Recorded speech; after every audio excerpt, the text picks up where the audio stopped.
garwanipun Kakang Yayi. Nuwun inggih. Koko Prabu Swantaka. Iya. Kula sapa iki? Ayo padha lerep sawetara inggih.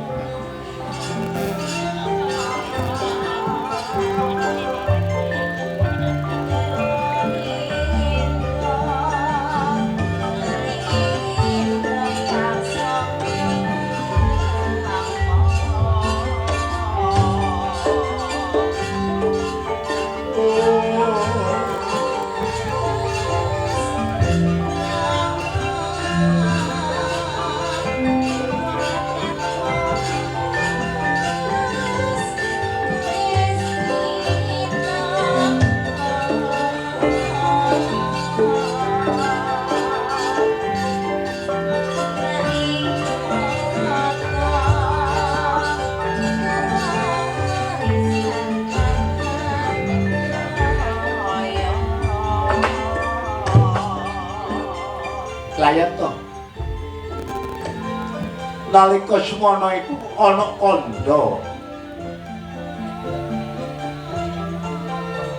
Lakon negara dijana banyu susu. Ya toya payudara. Nggih menika kasumaning ayu Dewi Durgandini. Ya Ambarwati.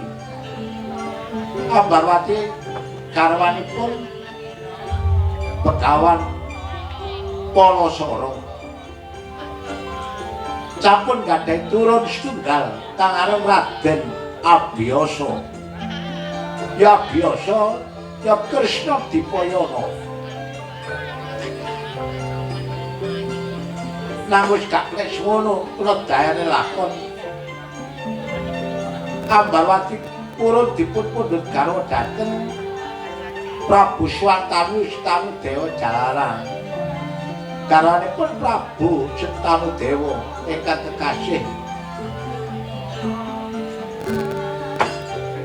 Sangkat Wulan.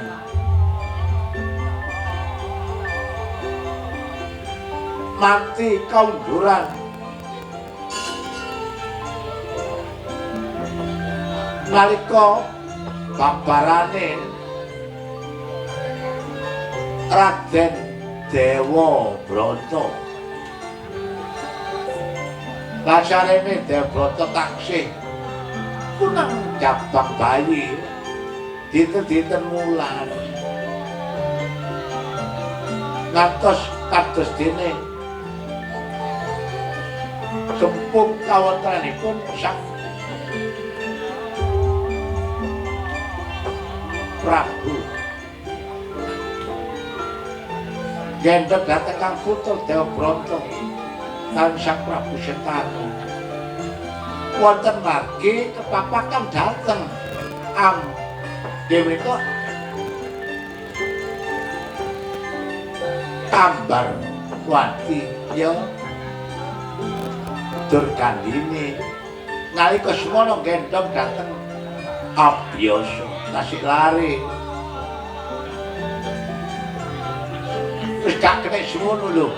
Saking wis welase Ambarwati ningali dhateng Dewa Brata dipun cecepi banyu payudara. Lajeng boten mular danane Dewa Brata.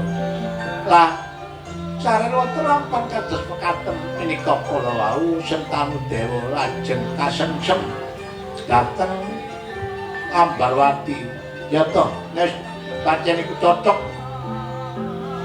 necepi marang payudara, necepi putraku payudarane Ambarwati siang tak pundhut garwa.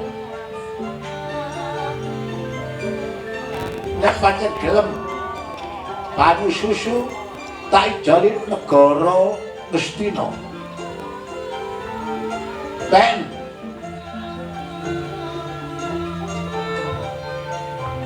sareng wonten rembakan kados ngaten desen geter pater purun Ambarwati dados garwanipun Prabu Sentanu. Dadi negara Astina iku carane Ambarwati diturun Abiyasa. Besok sing nglungguh negara Astina ya Abiyasa. Ya Kresna Dipayana. Lho, bareng Ambarwati jejedohan marang Prabu Sentanu. Ya Sentanu dhewe diturun siji diarani Raden Asmabrata. Dewa Brata sumawana Astabrata. Mangkono dereng maudas marane griya. Ingkang dereng ngantos kawijining lesan.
Yana dewa-dewaning padha nonton benjang perang Barata Yudha. Nyabrang ana kali Sura, nyabrang Segara Bening. Adipku kula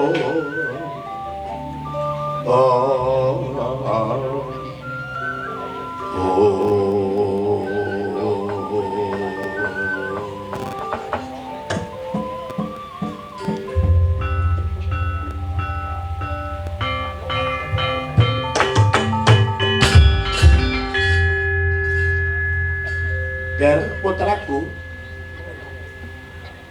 Dewa Brata tuwun Rama. Ngene nak, iki negara Ngastina iki sarene pun Rama Prabu Sentanu, ya Sentanu Dewa iki diupakana godhong. Wis cedhak nglarasi katimbang mupuse diupaman Bathara Surya wis cedhak surupe katimbang daline. Lamun sapa iku sapa sing tak gantang-gantang ganti pulungganipun Bapa Praja Ngastina. Kejaba sirahmu putra ingkang pembayun. Oh, ngatur Rama. Nanging carate kudu nglakoni sambut sitanakrama dhisik bab jumeneng moto. Dadi ratu kudu ana imbangane kudu duwe garwa prameswari. Yang ayu-ayu ning ora kecamak. Banyu mili samya padha kandhap. Nulungan padha mentelung kapethé kana sang ratu ning ayu. Wong ayu aja citra sumayane. Wong ayu aja citra sumayane.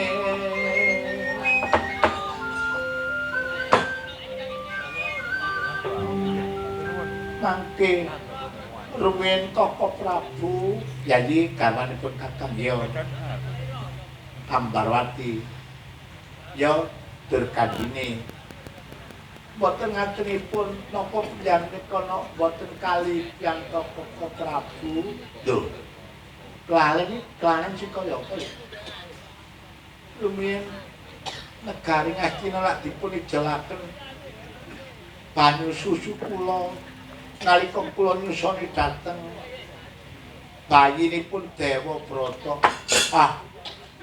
Ditata sing sarana apik mosok banyu susu dijari negara iku lho. Besok keping kaya ilir aku tetep tak belani peceng dodo lutek ludira. Jangan rampok kedananing alas cita mangudo.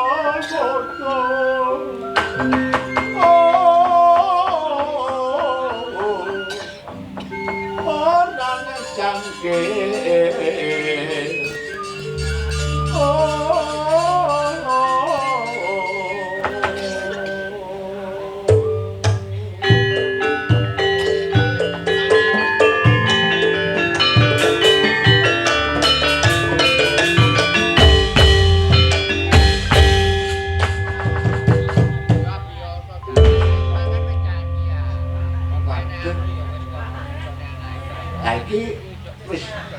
Kitra iki mang wancen konoan ngono bener kate ngono ae kuwi. Rama layak kula dapundi. Nah, wis siramu aja melu. Lah iki Dewa Brata. Wong Rama. Iki ana sayembara nak nggone negara Kulang Budala. Budala tak jeruk pangestu. Der. Oh, sing ngerti nggih. Ngestaken jaipun Kanjeng Rama pangestipun kula suwun tak pangestunya tak pangestu bisa kasempatan rada ngidul layak iki.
Lampahipun Dewa Brata ora beda kaya diserampat rene diserampat rono sak.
tinjo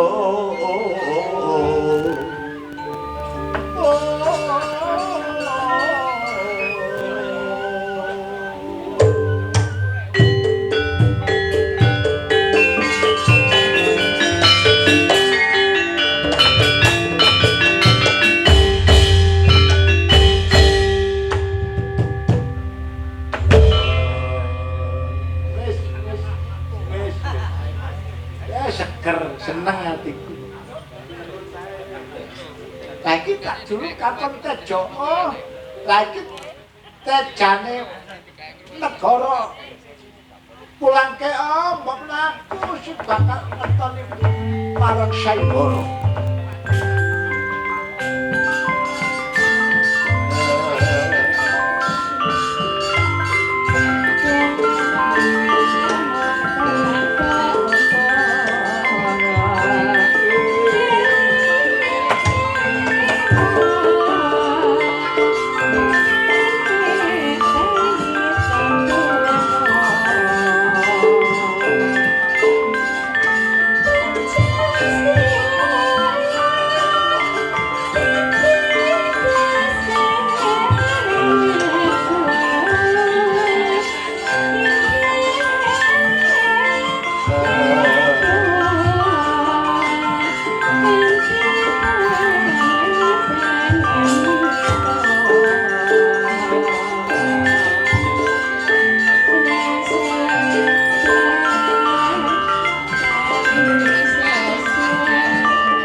Tresna dipayana ya biasa kula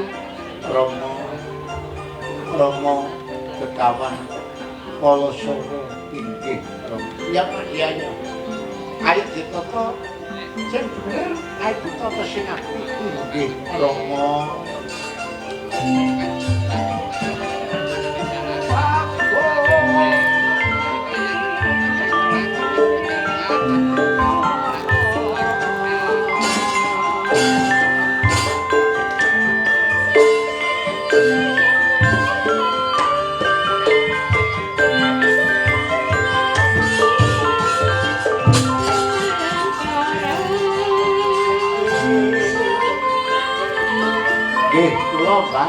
Mbah Palasara ya Kakang Semar nggih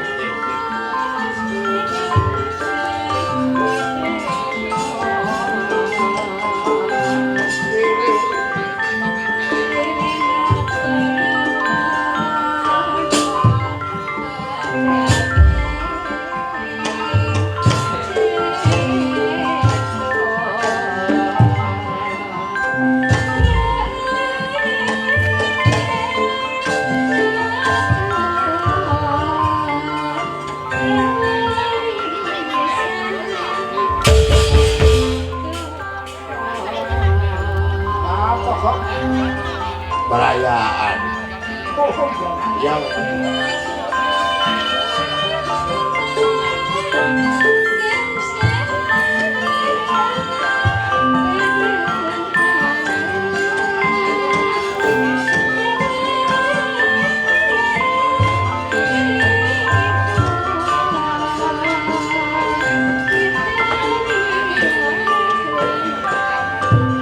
Pauto mangkul ingkang wonten ing pertapan ya perjempokan Muktirah Tawu. Sawiku Begawan Palasara. Palasara turun saking Begawan Sakri. Sakri turun saking Begawan Cekutrem. Cekutrem turun saka Setapa. Setapa turun saka Manumayasa. Manumayasa turun saka Sirgati Endralam. Srikati turun saka Bathara Wisnu. Dik tedak turune Bathara Wisnu. Wisnu sing ngandung kabejan. Bathara Wisnu sing ngandung kamulyan kang bisa mahayu, ayune bawana sing bisa ngrata jagat. Palasara nuruna putra setunggal. Dipun paringi nami Raden Kresna Dipayana ya Abiyasa. Patutan dhateng Ide Ambarwati ya Dewi Durgandini. Kadharaken dhateng Panakawan Yen ora Semar Bandaraya boten kantun Bagong Jogleta. Pangkula dereng manunggas marani Indriya.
Yana pendhita wala-wali Reh panca catura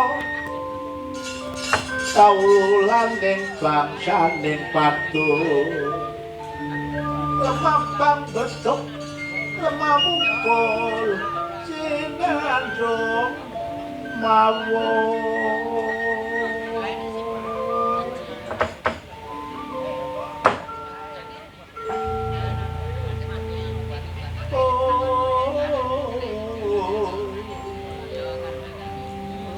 Wilayah sekaring bawana langgeng Nandaraku Ontrak magunum semula kita dharma minangkah pungging wahyu mau sidam naka ngakak telengati naka poso palati sabda mandi sabdaku mandi suaraku ungger Abiyasa nuwun kula Rama. Kula ngerti ana. Najan iki ana lakon sing nyeleweti besok. Ya mosok Budawa. Inggih. Lah iki siramu iki bakal tak jumnata ana negara Ngastina, ya. Iku pancen wis cerita ya mangkono iku. Ngaten Rama. Lah besok nek dadi ratu negara Ngastina jejuluk Prabu Kresna Dipayana. Ya biasa ya siramu ku ya ratu, ya brahmana nak, ya sangayugi. Lah iki kok apa man? Ya ratu ya brahmana. Hebat ngene. Iya. Rabi rasane kaya apa? Rabi dhisik baru dadi ratu. Ah, nek gak rabi dhisik kaya dadi ratu. Oh. Lah iki kersane Mbah Begawan Palasara Desundi. Lah Kakang Semar. Aja gak perlu kabaratan kabare yo bagus sing Wiworo. Perlu kabar kok. Gak perlu. Gak perlu. Enten kabar napa, Mbak? Ngene, Kakang Semar. Kaya negara Kulangke iku ana Sayembara. Bakal sing terang-terang, ya. Ana Ratu Buta. Nggih. Saka negara Piderangin dijuluk Prabu Wamuka. Dijuluk loro Arimuka lawan Tutum Satara sekedhik dimontor. Sapa sing iso ngalahno wong telu iki bakal nampa ganjaran. Lah ganjarane apa, Pak? Ganjarane telu, Gong Putri sekali kedaton negara Kulangkaya siji sing barep Dewi Pangawitapa, loro Ambayun Sari, telu Pombalika. Oh. Dados man? Iya. Lah iki daramu ya apa tak kongkon gitu. Ketoni Sayembara. Ijep-ijep nulung wong negara Kulangkaya aja nganti rusak. Abiyasa ngaten Rama. Ngerti anak iku digaya. Wamuka Arimuka tutusan terus sakti mandakala gaman simakan garku sapa sing ngomong. Inggih. Lah kula mangki nek kon gajah ana Wamuka Arimuka tutusan terus tutut turun saka Palasara. Ngerti? Ngaten Rama. Wilang sekarang bawana langgeng. Mandaraku. Yen ngaten benjang menapa bedahipun kang putra ngedal dhateng Sayembara. Ing praja Kulangkaya Rama. Sabda Brahmana Raja ora kena bola-bali. Pangandikane pendeta padha karo ratu sepisan dadi. Yen ngaten pangestunipun Kanjeng Rama kula suwun tak pangestune nak. Tolong tindak aja ban ketedak aja nolan-nolan ngaten namasnya sing disebut. Sing kecek tindak supaya kesandung cepo kesakpakul gedene ger. Lajan pun bapak mengko ya gak tega nak tak keting tak tutus saka buri. Inggih Rama.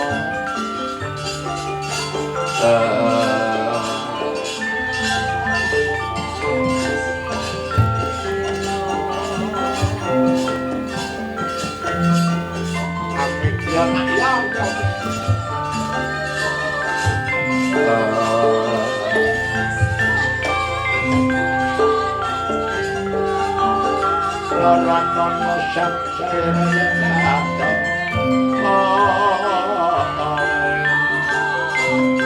Pak, kula derek aku lapan negara kula biasa. Ya Kakang Semar, aja adoh karo ndak ngomong-ngomong ya. Cek slamet sak tindak polahe sak tindak lakune. Oh, nggih kula. Oh.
Joblo, Kakong, lho, wah mantuk lah.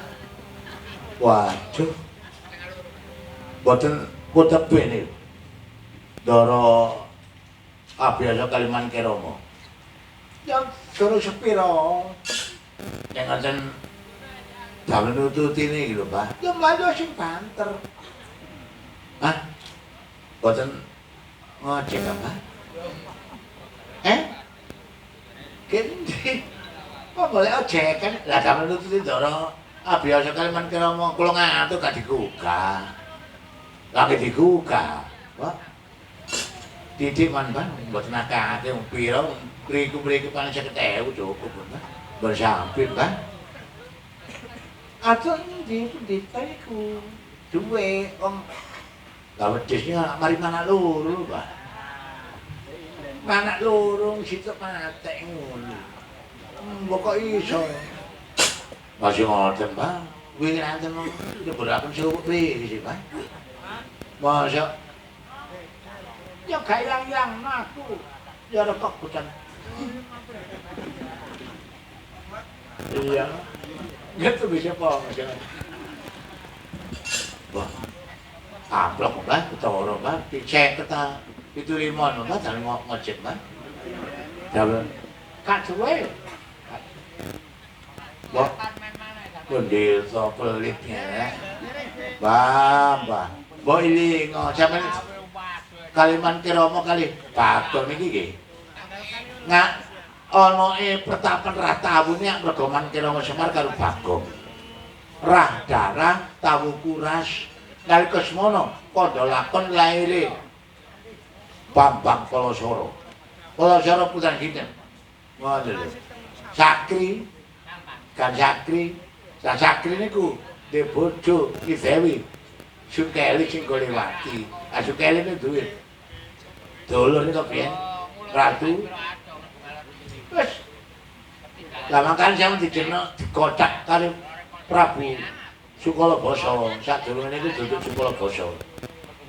Sampean dikocak Dewi Sukeli Sudut Salira bobotan sik 7. Wedharatipun karet lair dijenengaken Kaliman Kerama. Palasara ya Palasara merga laire Sara. Ha makane anake gak oleh wani-wani karo wong tuwa. Domale ibu nyawa totane ngono lho. Nek nglairaken iki dikaret sret darah muncal tutuk-tutukake. Darah waduh gede. Lah. Kula tahu kali maratuwa dikuras dadi Pertapan dijeneng Rah Tawu. Rah Darah Tawu Kuras, ngoten. Ya tapi aku ya matur nuwun karo Bagong dene nggih, Den. 50 aja. 50. Aja ke 50 30 lho gak sangu aku man. Mosok Bang. 30.000 ya gak kena gawe ngojek, Mbah. Saniki pun jaman ya, Mbah. Ngoten lho. Boten wong mlaku, tutuk lantar ya pun numpak sepeda motor. Nek boten ngoten nggih mobil. Raine ke pasar mah. Mobil 18.000 to. Ngeten niku. Napa niku jenenge? Arek niku sing ngerti kula mboten ngerti niku. Lho, krungu ditawur pun kula. Grab. 30. Mosok 30 bantu kuwi kula tak numpak motor cilik niku. Ser. Numpak apa? Grab wae lho, jane arek. Gak duwe. Wah, mlegi rek nditae. Ya gak apa-apa, jane wong iku jane kepengin duwe ngoten. Dadi wong mlegi dhewe, pahit-pahit dhewe, tapi nek wis roh pojokane barang bunder. Lah niki. Kendi enten barang bunder ke enten pojokane. Lah niku mergo enten raga lan sukma. Raga sejati, sukma sejati. Dene nek wis ngerti dulunge pojokane barang bunder. Lah mek weruh niku. Bone wong mati gak digawa ajusane. Bojo ayu ditinggal, mobil mengkilap nggih ditinggal. Kok napa? Sitak. sudah. Lah napa? Aku kok gak tau krungu barang bunder kok ana pojokane. Jaman mboten nrimo jangan juga Mbah Sakri piye. Gak itu dukur-dukur sampean. Gak lho aku ngantuk ae nang jangan niku. Kok ngelek ngono lho. Tapi le bunder tang apa? Bunder ana pojokane. Nggih. Iku nek cara kembang nek dicangkok aku. Oh, kena mawon pokok cocok wejane ini kan. Kewane wejane mung saged. Lah kok ilmu ade wejane. Wong kaya niku gak lek didol. Mboten wejane gawe sandingan, Mbah. Ngono lho. Kae sandingan nggih berat. Lho berat 3 kuintal upamane ngono, Mbah. Dadi lho. Kok dikae kati ta? 3 kati oleh apa gak ya 30 gak nek gak nyempak grek. Nek 3 pita pira iku? Lho kirangan. Lah gedane ngoten sandingan ae. Jenenge sajane sandingan apa? Lah nek pun disandingi kula mejan iki mboten ngeresikune. Jenenge kula lungguhaken ngono, Pak. Kon lungguhno kula lungguhaken. Aku selalu gede mboten sak kula lungguhaken. Dadi nek saged nek mboten niki dilunggune nek mboten ten Gunung Lawu, paling mboten nggih masjid sing gedhe. Mboten masjid musala. Nek mboten ngoten enten tengah kebon luwih apik. Carane gini gua lu sandingan Bang, lah no bengot mati ibu-ibu, kok sok kari Bang? Saya di sini.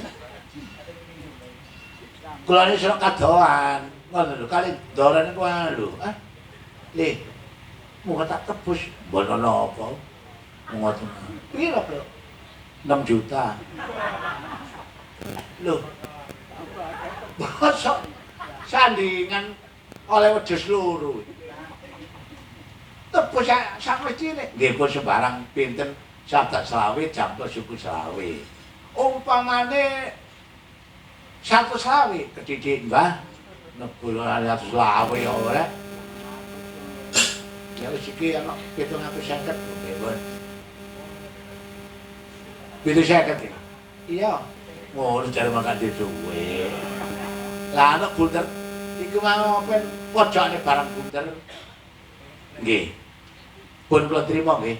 Ya, aku kudu ngerti pojokane barang bunder, pojokane barang bunder ngerti raga sejati lan sukma sejati gak nyingkir-nyingkir nek gak roh dulure bunder tanpa jinaka. Sing roh pojokane barang bunder. Nggih, bojan lho sing enak. Duit 750 atusan kalih kata situ, Pak. Atusan pitu niku winangka pitulungan Allah Subhanahu wa taala. Asyhadu an la ilaha illallah wa asyhadu anna Muhammadar Rasulullah. La ilaha illallah Muhammadar Rasulullah. Lho nang jangan ya apa kok blakrak ben blakrak niku pancen wiwitan niku kudu ngoten. Wiwitane lho ngono. Hah? Aduh. Saged winangka separone 100 nggih. Separone 100 tegese ukurane wong urip niki 100% niki ukuran. Contone bener 100%, seneng 100%. Nggih pundi bener 0,5%. Nggih pundi bener utawa wong seneng 0,5%. 100%. Lah niki setengah 50 dadi ya gak ngertan ya gak ngulon, ya gak ngulon ya gak tengah-tengah.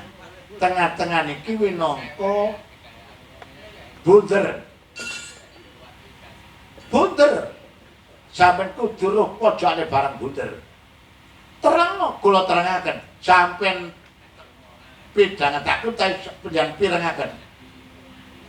Apa pojokane barang bunder, bunder tanpa jinaka niku tiyang damel srebeh.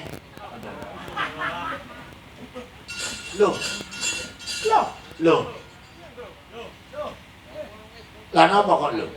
Le, awet tadi sik. Niki ngeten ten. nek miturut sak temene bumi suci ditutupi langit lapis pitu ditutupi nika langkah nika dadi niki gawe sreben niku mau gawe sreben adon-adone niku ngene ajeng wajah lemah niku diriki dhisik lemah niku dugi lemah diarani bumi suci raka sejati sing gawe sukma sejati sing nunggu gak nyengkel nek gak rodone bunder tapo jinangka sing tuku Tuman sampean wong gawe sreben ati gawa jongko bundere sreben bunder dhewe lho lah pojokane lane dicekel niku lak pojokane ya lah macet nggon sreben mboten cekel nek pun sreben niku dicekel cek ngene iku pojokane barang bunder ngoten lho dadi lajenge adon-adon sreben dirujuk dhisik golek kombal pancene ajan lemah niku lak niku lho iki nang pedang bumi suci raka jati sing gawe sing mau jati tuku teko yen tuku bareng teko kirim teko dibayari duwike ngoten lho kirang regane pinten lho mau dicekel cek pojokane barang bunder wae terus wong gawe srebe kan cerita wong gawe srebe gawe jongko bundere srebe bunder dhewe pun Pak, itu seket Pak. Waduh, itu seket lagi. Dari seret. Syukur ini gak ireng nggih. Sanding lah. Aduh, ya kata dia apa selamat, kamu apa selamat. Kata dia itu seket tahu seret. Terus kapan mana aku bijokno mana ya? Kapan? Becok, ya wis kata apa nak, ya selamat.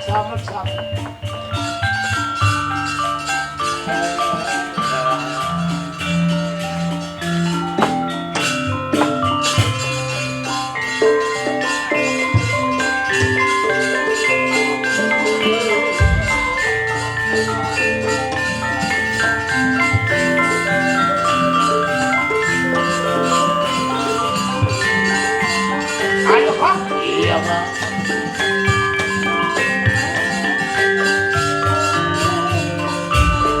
Pintu seket.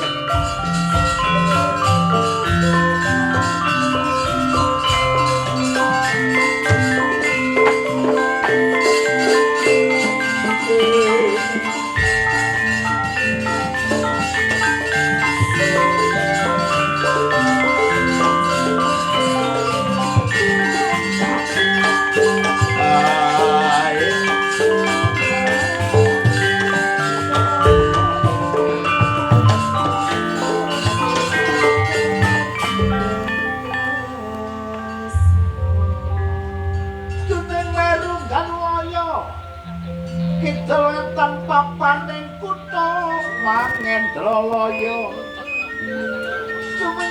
sumuyuke wong utang ilmu salira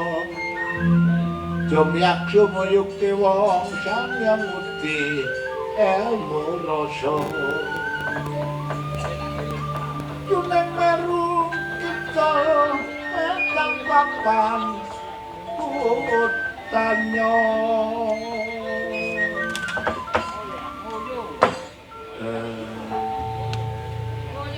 Kacarito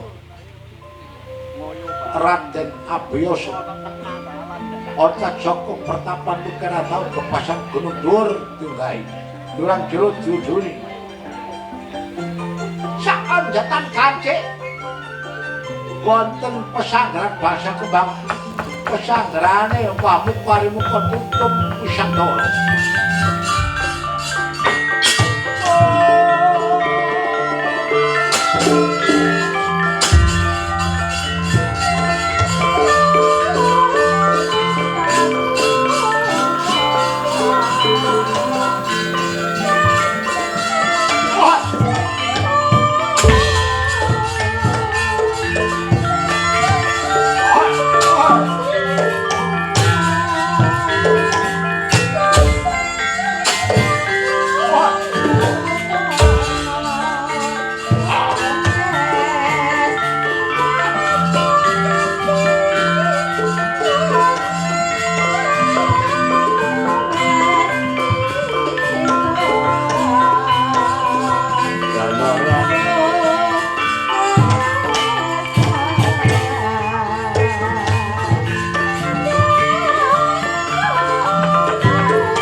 yakul sangya karta dinular cara sangya anggeru-geru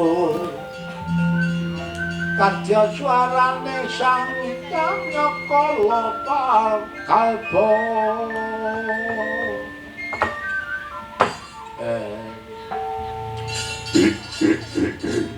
wong titiyang kala ludra Mas Pati Raja Dewa Satrio berita-berita kaya ulo kepedukan kok kidang kenjangan kepilar sapa ngendi lan sapa kang dadi dosa swami oh putra tak ijo marang aku putra saka negara Ngastina putrane Kanjeng Sentanu jenengku Dewa Brata Suwada kan alam dhisik siramu aku wahmu kok sadulur arimu tutu satara saka negara Midrangin ngayuna ngidhe pangawica pambayan sarya pedene mbolika sedeng aku ya mangkono bisa jeneng napa negara Ngastina syarat kudu krama dhisik aja siramu sing mundhut garwa marang pangawica apa mundur balik ke negaramu aku sing mundhut garwa putri saka negara Kulon wah tak gagal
itu seket.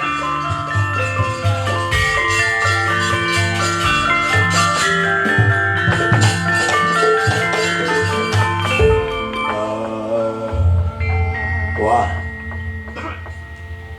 bonsu Dewa Bronto, ilange Dewa Bronto satramane kok cek akeh sinetron Saripura iki. Ya aku Raden Abiyasa saka pertapan Mukira tau. Wah, Abiyasa lah bunder-bunder kaya neker iki sapa. Oh. Bunder kaya neker. Karo aku. Iya, aku Prabu Jaya Ratu Majapahit. Sing muri aku Nenak Jinggo Ratu Blambangan. Wah, kok Ratu Majapahit kok ngawur. Masa ngene bunder kok neker. Masa ngene bakune bunder kok neker. Kegandengan kok. Kendele kok. Bapak tawur ae bapak. Wong derok bunder. Lah kok ngaku Nenak Jinggo Ratu Blambangan. Tawur ae, Bang.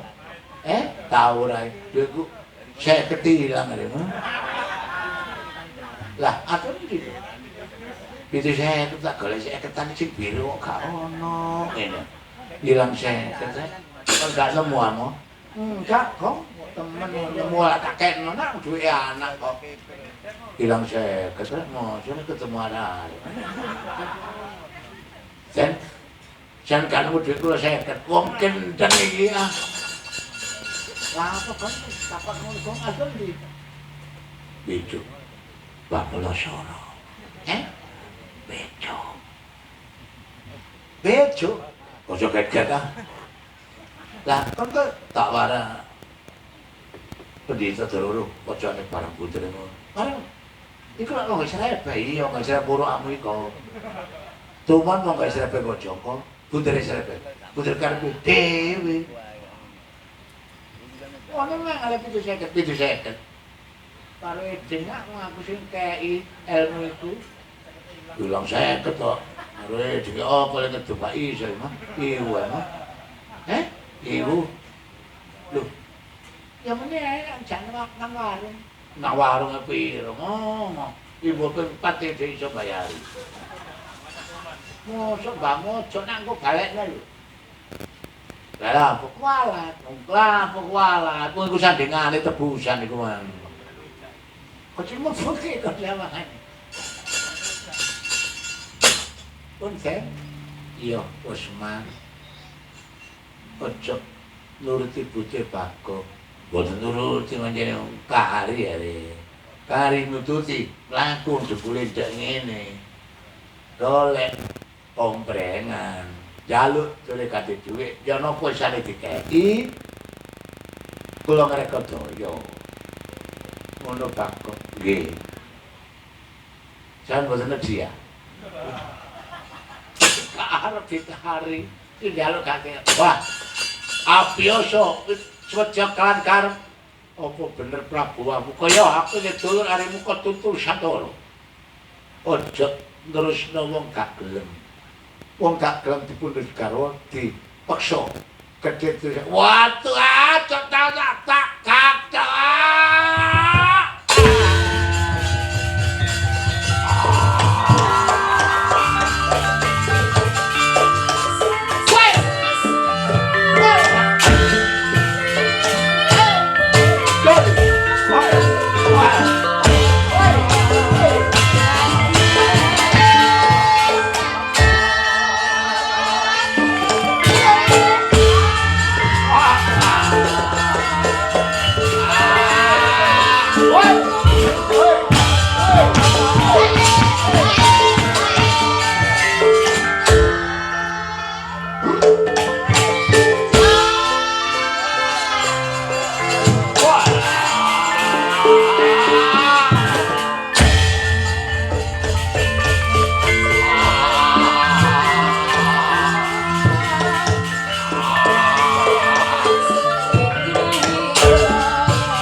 Tapi ibu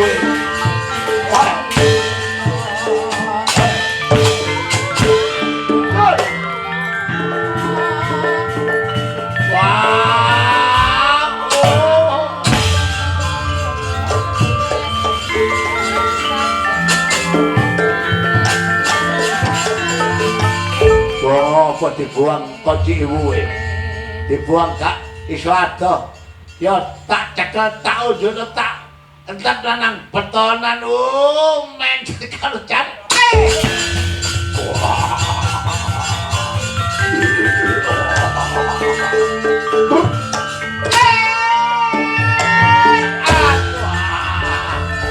coba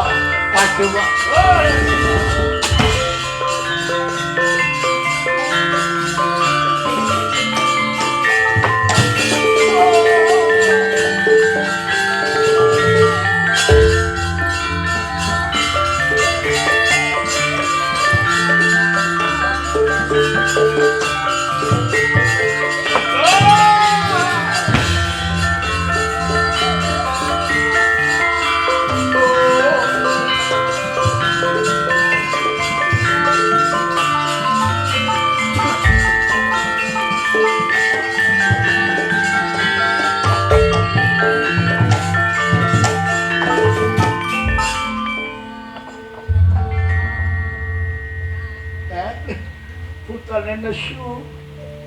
Kula wau gak melok-melok malah dikuwel-kuwel. Iya. Wah Semar. Lan di mantumu Bagong. Kong.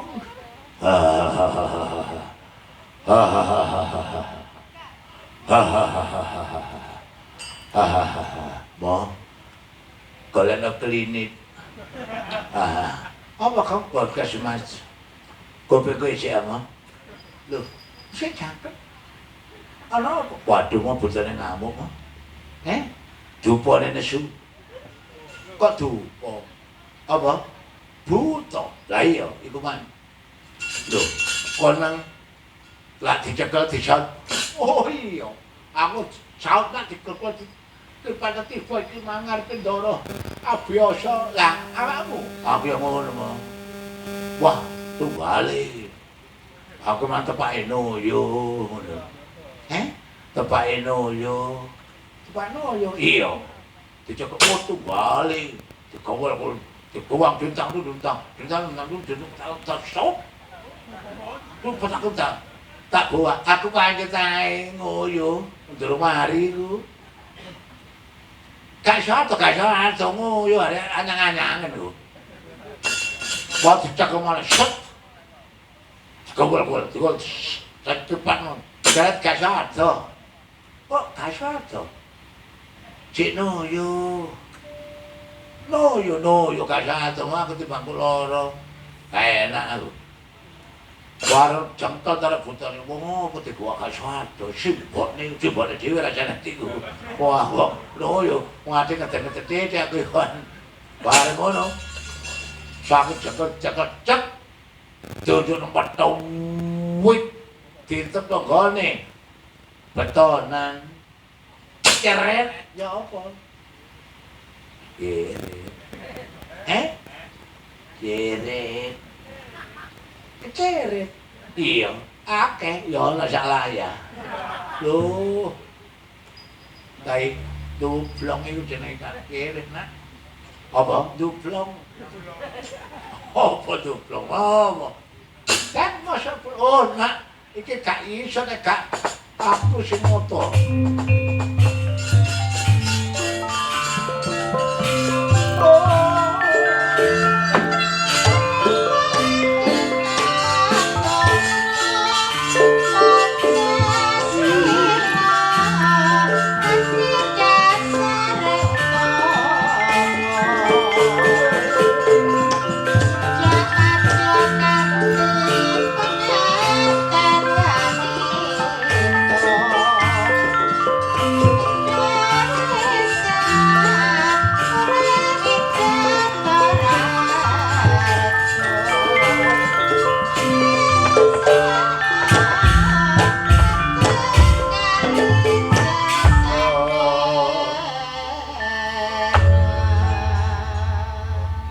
Biasa nuwun kula Rama.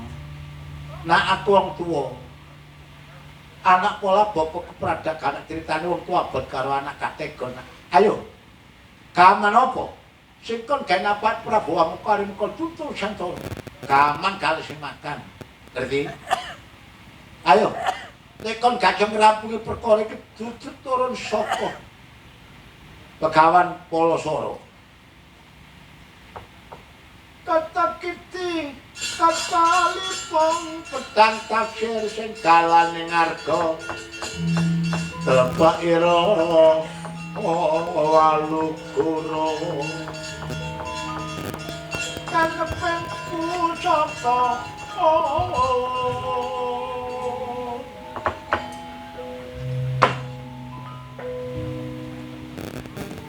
mendel saknalika Raden Abiyasa ya Kresna Dipayana sendakep asta suku tunggal sendakep wis ngarani asta tangan suku sikil tunggal kumpul dikumpul tangane sendakepno dina mati ngajak mosok ana critane manungsa kok mati ngajak jalan mati sik gak ngepirantine wong urip diarani urip cara opah ora mola. Lah iku jarane mati. Lakoni urip lakoni sak jare pati. Amung layak luyuk pingaliyep. Ketrima pamintanipun abiyasa mandhap gaman telung warna paringan saking ibu.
Manungku puja sampun ketrami dhateng Gusti.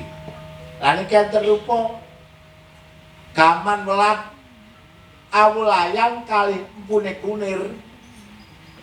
Werna 3. Iya, wis gaman welat awulayan apa dene empune kunir. Pun sampe sipataken mbok niki.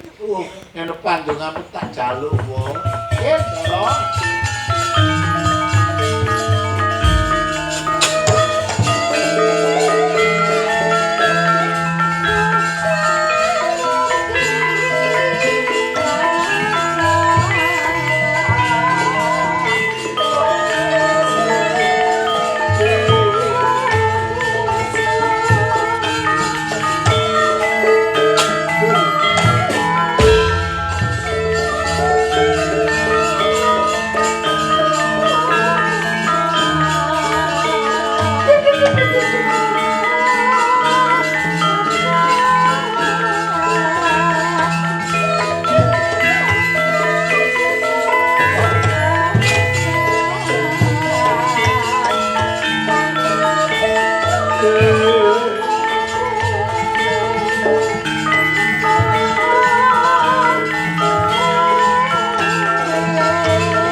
Jendra Denda samya kang winangka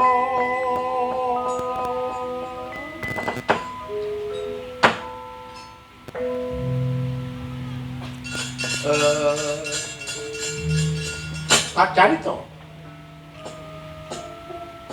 wanci mangsa kala wanci wayah mangsa sedeng kala bilahi jarene wah muka ari muka tuntu Busantara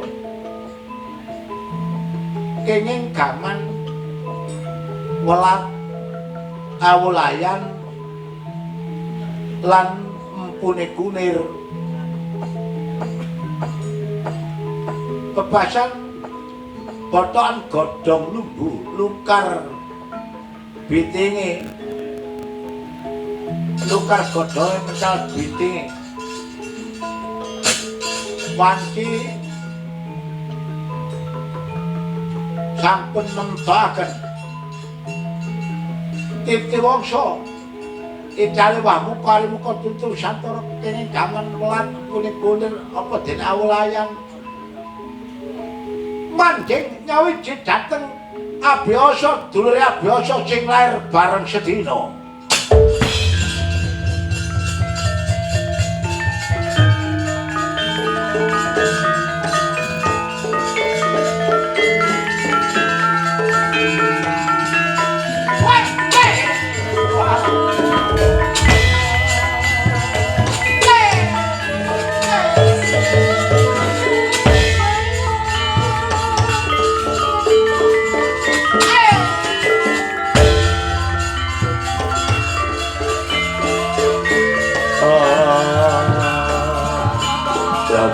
Dom bareng jalan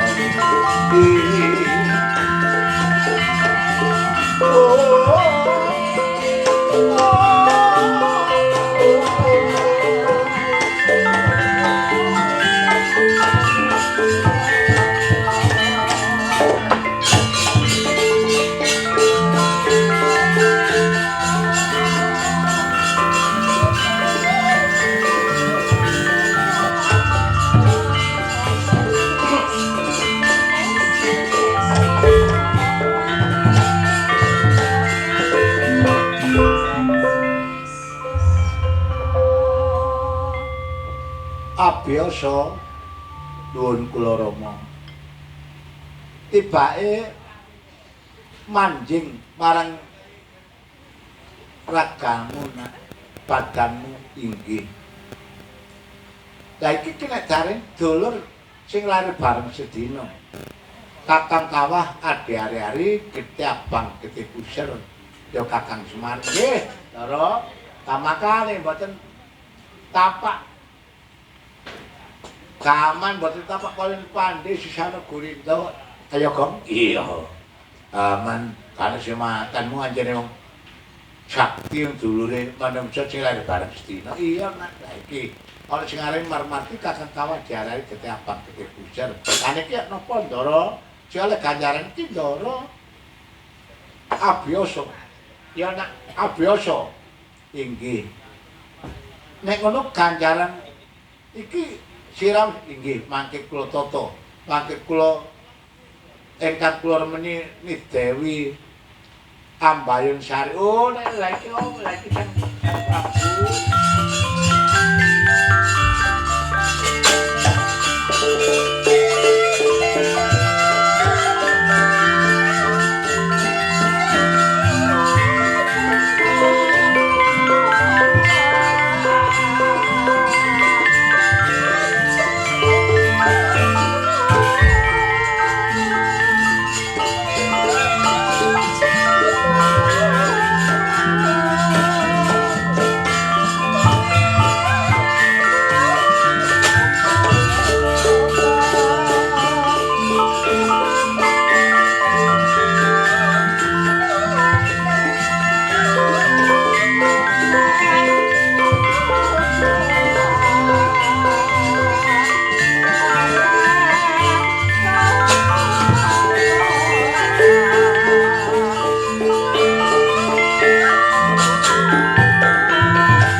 Prawane wong tinjo maya pecane ngucara nanono dewa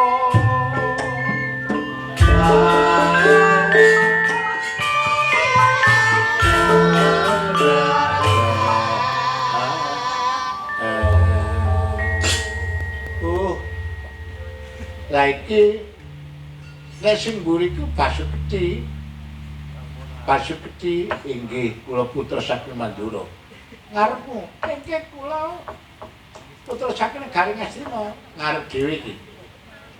Kula saking Ratawu, putranipun Kanjeng Rama Palasara. Kula putranipun Kanjeng Rama Sintanu Dewa. Nek ngajeng kula sampun dipun derekaken dhateng Kanjeng Rama Kusanalendra. Oh. Kang wilayah sekaring bawana langgeng. Oh Madarahu. Abiyasa nuwun kula Sinuwun. Lah iki napa ganjaran kanten? Jarane Kakang Basupeti derek kula ingkang pembayun. Kula anggap derek ingkang bajeng. Nggih kersanipun mundhut garwa dhateng Mbak Ayu ngidai pengawi copo. Kula cekap Ambayan Sari. Lah apa liko kersanipun dipun pundhut garwa dhateng Dewa Brata. Lho iki kok iki dudune wong apik nak ngono lho. Jaba jero lahir batin jasmani ya rohani ya una ya uni ya una dadi jabane ya jero ya ya. Lah iki kok awakmu lho tak gratak kabeh mah telu ini. Gratak semua. Kok kon kaya omong wayang golek. Lah iya. Nggih, nek ngaten kula nyekseni kula iki poso nggih. Nek ngaten carepun ditata sae Anggrawena Kemul Bujana kandha lakon rabine Abiyasa.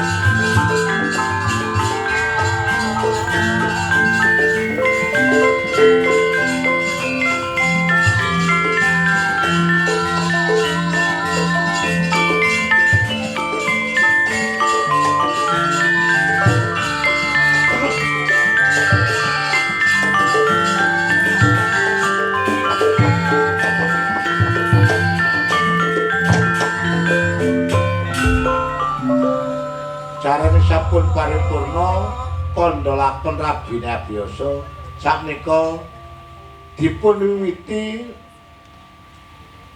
lampahan Murwakala.